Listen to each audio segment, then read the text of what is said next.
Praise the Lord. எப்படி இருக்கிறீங்க? ஆண்டவராகிய இயேசு கிறிஸ்துவின் விலையேற பெற்ற நாமத்தினாலே உங்கள் யாவருக்கும் அன்பின் வாழ்த்துக்கள். மீண்டுமாக இந்த வாய்ஸ் ஆஃப் குட் ஷெப்பர்ட் மூலியமாய் உங்களை சந்திப்பதிலே மிக்க மகிழ்ச்சி அடைகிறேன். இந்த நாளிலும் ஒரு தேவ வார்த்தையை, சத்திய வார்த்தையை நாம் இந்த நாளிலே தியானிக்கலாம். சோத்திரம். யாத்திராகம புஸ்தகம் 3வது அதிகாரத்திலே 7-8 வசனத்தை வாசிக்கின்ற பொழுது, அப்பொழுது கர்த்தர், எகிப்தில் இருக்கிற என் ஜனத்தின் உபத்திரவத்தை நான் பார்த்து ஆலோட்டிகளின் நிமித்தம் அவர்கள் இடுகிற கூக்குரலை கேட்டேன். அவர்கள் படுகிற வேதனைகளையும் அறிந்திருக்கிறேன். அவர்களை எகிப்தின் கைக்கு விடுதலையாக்கவும் அவர்களை அந்த தேசத்திலிருந்து நீக்கி கானானியரும் ஏத்தியரும் எமோரியரும் பெரிசியரும் ஏவியரும் எபீசியரும் இருக்கிற இடமுமாகிய பாலும் தேனும் ஓடுகிற நலமும் விசாரமான தேசத்தில் கொண்டு போய் சேர்க்கவும் இறங்கினேன் என்று சொல்லப்பட்டிருக்கிறது. பிரியமானவர்களே, எகிப்து தேசத்தில் அடிமைத்தனத்தில் வாழ்ந்து கொண்டிருந்த அந்த ஜனங்களை தேவனாகிய கர்த்தர் அந்த ஜனங்களை அந்த எகிப்திலிருந்து வெளியே கொண்டு வருவதற்கு, கானானை கொடுப்பதற்கு தேவன் சித்தமுள்ளவராய் காணப்பட்டாராம். பிரியமானவர்களே, அவங்க எகிப்தில் ஏன் அவங்கள அங்கிருந்து கொண்டு வர வேண்டும்? எகிப்து என்று சொன்னால் உலகம், எகிப்து என்று சொன்னால் பாவம், எகிப்து என்று சொன்னால் பிசாசு நிறைந்த, அக்கிரமம் நிறைந்த உலக சம்பந்தமான காரியங்கள். அதனால்தான் ஆண்டவராகிய தேவன் அந்த ஜனங்களை எகிப்திலிருந்து தேவன் வெளியே கொண்டு வருகிறார். வெளியே கொண்டு வந்து அவங்களுக்கு ஒரு மகிமையான கானான் தேசத்தை தேவன் கொடுக்க அவர் வல்லவராக காணப்பட்டார். பிரியமானவர்களே, அந்த எகிப்து தேசத்திலிருந்து அந்த ஜனங்களை தேவன் வெளியே கொண்டு வருவதற்கு 3 காரணங்கள் உண்டு. முதல் காரணம் என்ன என்று சொல்லி பார்க்கும்போது, அந்த யாத்திராகமும் 3ஆம் அதிகாரத்திலே 17வது வசனம் சொல்லுது, நான் உங்களை எகிப்தின் சிறுமையிலிருந்து நீக்கி பாலும் தேனும் ஓடுகிற தேசமாகிய கானானியர், ஏத்தியர், எமோரியர், பெரிசியர், ஏவியர், எபூசியருடைய தேசத்துக்கு கொண்டு போவேன் என்று சொன்னேன் என்றார். பிரியமானவர்களே, நம் தேவனாகிய கர்த்தர் நம்ம மேலே எவ்வளவு அன்பும் அக்கறையும் கரிசனையும் உள்ளவராய் இருக்கிறார் பாருங்க. எகிப்தில் இருந்து அந்த ஜனங்களை வெளியே கொண்டு வருவதற்கு முதல் காரணம், அவங்க அந்த தேசத்தில் சிறுமைப்படுத்தப்பட்டு கொண்டிருந்தார்களா, சிறுமைகளை அவங்களை அனுபவித்து கொண்டிருந்தார்களா. சோத்திரம். பார்வோன் மன்னன் சொல்லுகிற வேலையை செய்ய வேண்டும், அவன் கொடுக்கிற கூலியை வாங்க வேண்டும், அவன் சொல்லுகிற தெய்வத்தை அவங்க ஜனங்கள் வணங்கி கொண்டிருக்க வேண்டும். அவளுக்கு சுதந்திரம் கிடையாது.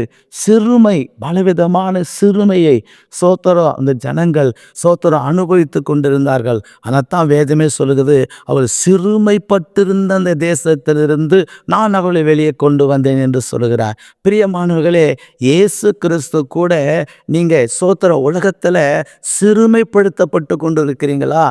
நோயினால, குடும்ப பிரச்சனையினால, கடன் தொல்லையினால, பல நெருக்கடிகளினால நீங்கள் சிறுமப்படுத்தப்பட்டு கொண்டு இருக்கிறீங்களா? உறவுகளால், சொந்தங்களால் நீங்கள் சிறுமப்படுத்தப்பட்டு கொண்டு இருக்கிறீங்களா? அந்த சிறுமையிலிருந்து தேவன் விடுதலையாக்குவதற்குத்தான் இயேசு சிலுவையில் தன் ஜீவனை கொடுத்தார். ஹல்லேலூயா. நீங்கள் வேறு விதமாக நினைக்க வேண்டாம். பிசாசு பல விதத்தில் தந்திரமான எண்ணங்களெல்லாம் கொண்டு வருவான். ஜாதி மாத்திரத்துக்காக, இது மாத்திரத்துக்காக. நோ நோ நோ நோ அதை செய்ய வேண்டிய அவசியம் கிடையாது. சிறுமைப்படுத்தப்பட்டிருக்கிற ஜனங்களை வெளியே கொண்டு வருவதற்கு இயேசு கிறிஸ்து அந்த ஜனங்களை மீட்டெடுப்பதற்கு தேவன் மோசேயை அனுப்பினார். ஹல்லேலூயா. அதனால் சிறுமைப்படுத்தப்பட்டு கொண்டிருக்கிற நம்மளை விடுதலையாக்க தேவன் ஆகிய கர்த்தர் இறங்கினார். 2வதாக நீங்கள் யாத்திராகம புஸ்தகம் 20வது அதிகாரத்தில் 2வது வசனம் சொல்லப்பட்டிருக்குது, உன்னை அடிமைத்தன வீடாகிய எகிப்து தேசத்திலிருந்து புறப்பட பண்ணின உன் தேவனாகிய கர்த்தர் என்று சொல்லப்பட்டிருக்கிறது. அப்படியானால் எகிப்தில் அந்த இஸ்ரவேல் ஜனங்கள் அடிமைப்படுத்தப்பட்டு கிடந்தார்கள். பிரியமானவர்களே, வேலைக்காரர்களுக்கு கூட லீவு எடுத்துக்கலாம், இல்லைன்னா வேற இடத்துக்கு போகலாம். ஆனால் அடிமைகள் அப்படி கிடையாது. அடிமைகள் சுதந்திரமாக எந்த வேலையும் செய்ய முடியாது, சுதந்திரமாக இருக்க முடியாது. உடம்பு சரியில்லைன்னா ஒரு லீவ் ஒரு நாள் கூட எடுக்க முடியாது. அடிமை என்று சொன்னால் யார் அடிமையாக வாங்கி கொள்கிறார்களோ அவர்கள் எந்த நேரத்திலையும் என்ன வேலையும் சொல்லுவாங்க. அவங்க என்ன வேலை சொன்னாலும் இது செய்ய முடியாது, என்னால் முடியல சொல்லவே முடியாது. அதுதான் அடிமை. அடிமை. அவங்களுக்கு உடம்பே சரியில்லைனாலும் சரி, எஜமான் சொன்னதை செஞ்சு தான் ஆகணும், வேற வழி கிடையாது. அதுதான் அடிமை. விலைக்கரையும் கொடுத்து வாங்கிட்டாங்க. அப்போ சோத்திரம், அப்போ அடிமைத்தனத்தில் அந்த ஜனங்க இருந்தாங்க. செங்கல் அறுத்துக்கிட்டு இருந்தாங்க, அவங்க கொடுக்குற கூலியை சாப்பிட்டுக்கிட்டு இருந்தாங்க, அவங்க சொல்கிற வேலையை செஞ்சுக்கிட்டு இருந்தாங்க. முடியலன்னா உட்கார முடியாது, சாட்டேட்டி விடும். அந்த ஜனங்க அவ்வளோ அடிமைத்தனத்தில் இருந்தாங்க. அந்த அடிமைத்தனம் இயேசுக்கு பிடிக்கல. என் பிள்ளைங்க போய் எப்படி இந்த ஜனங்கக்கிட்ட அடிமையாக இருக்கிறது, இவங்களை விடுதலை ஆக்க வேண்டும் என்று சொல்லி தேவன் இறங்கிடா. எவ்வளோ நல்ல எண்ணம் கொண்டவர் பாருங்க நம்ம ஏசப்பா. அதனால் அந்த தேவனை நீங்கள் நம்புங்க. கர்த்தர் உங்களை ஆசீர்வதிப்பாராக.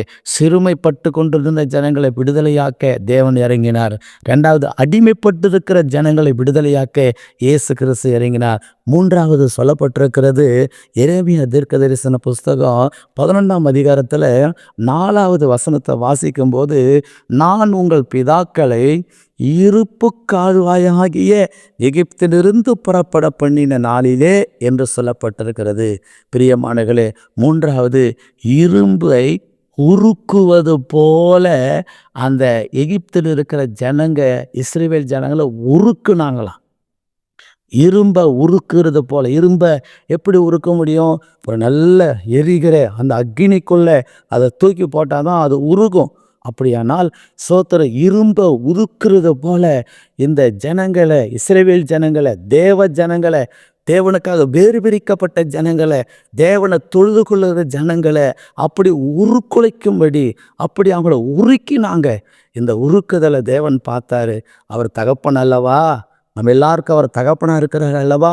ஒரு தகப்பனுடைய இருதயம் பிள்ளை கஷ்டப்படுறதை பார்த்து அப்படியே சந்தோஷப்படுவாரா? இல்லை. இதற்காகத்தான் கர்த்தர் இறங்கினார். என் பிள்ளைங்க எகிப்தில் அடிமைத்தனத்தில் இருக்கிறாங்களே, இரும்பை உருக்குறது போல என் பிள்ளைங்களை உருக்குறாங்களே என்று சொல்லி ஆண்டவர் அந்த உருக்கமான இரக்கத்தில் இருந்து நம்மளை மீட்டெடுப்பதற்கு இயேசு கிறிஸ்து இந்த பூமிக்கு இறங்கி வந்தாருங்க.